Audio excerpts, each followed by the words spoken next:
আসসালামু আলাইকুম। নতুন সূচনা থেকে আমি মারুবুল্লাহ আপনাদের সাথে আছি। জুলাই গণ অভ্যুত্থানের আজকে আরও একজনের গল্প শুনব, যিনি যুদ্ধাহত এবং ছোটবেলায় তার পিতাকে হারিয়েছেন, তবুও দেশের জন্য তিনি লড়েছেন, নিজের জীবনের দিকে না তাকিয়ে, নিজের পরিবারের কথা না ভেবে।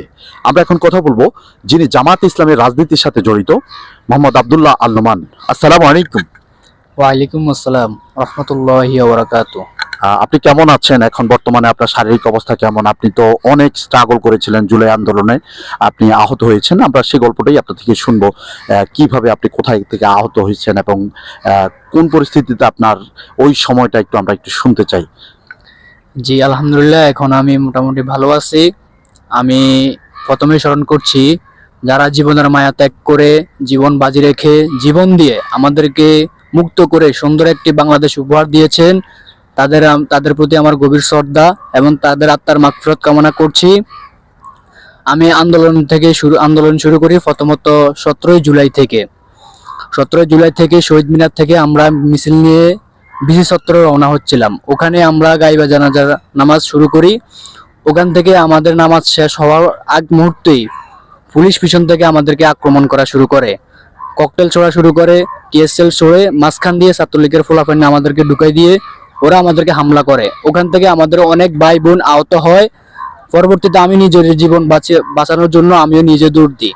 পরবর্তী অবস্থায় ওখানে আমি তাদের খোপের মুখে পড়ে যাই। ওখানে তারা আমাকে মারার দৌড় শুরু করে। আমি তো ওখানে ওই দিনে জীবনের মায়া ত্যাগ করে ফেলছি, ভাবছি আর ফিরবো না। ওখানে মহান আল্লাহ তাআলা সহায় হওয়ার কারণে আপুদের মাধ্যমে আমাকে বাঁচিয়ে আনেন। কয়েকটা আপু ছিল ওখানে, ওরা ঝাঁপিয়ে পড়ে আমাকে ছিনিয়ে আনে তাদের হাত থেকে। পরবর্তীতে তারা আমাকে ঢাকা মেডিকেল নিয়ে যায়। ওখানে অবস্থা আরো ছিল ভয়াবহ। কতক্ষণ পরে রক্ত অবস্থায় আসে, হাত নাই, পা নাই। এই সমস্যা আমি আরো ভয় পেয়ে যাই। ওখানে নিরাপত্তা ছিল না। ছাত্রলীগের ফলাফাইন হামলা করে, যুবলীগের ফলাফাইন হামলা করে, পুলিশে হামলা করে।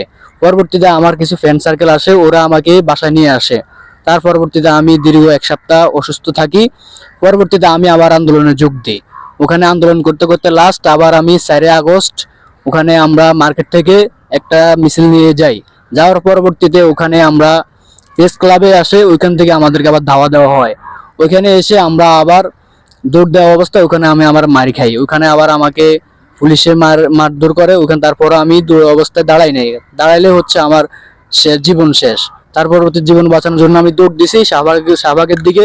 বর্তমানে এখন আপনার শারীরিক অবস্থা কেমন আছে? যে বললেন পা ভাঙছিল ছাত্রলীগের হামলায় 17 জুলাই, এখন কি অবস্থা? মানে এখন 17 জুলাই আমার যে পায়ে আমি ব্যথা পাইছি, ওটা মোটামুটি আমি সুস্থ হয়েছি, কিন্তু মাঝে মধ্যে ব্যথা করে। কারণ ওটা তো আপনার সাধারণ আঘাত না। ওই আঘাত তো বুঝতেছেন ছাত্রলীগরা কিভাবে মারে। আমি তো ওই দিনে আমি বাসার আশা সাইডে দিছি, কিন্তু ওরা আমাকে ছিনিয়ে আনে। পরবর্তীতে আমাকে ওইখানে তারা হাসপাতালে নিয়ে যায়, ওখান থেকে আমি বাসায় আসি। দর্শক, এরকম হাজারো যোদ্ধা এবং হাজারো প্রাণের ত্যাগের বিনিময়ে আমরা নতুন বাংলাদেশের নতুন পথ চলতে শিখতেছি।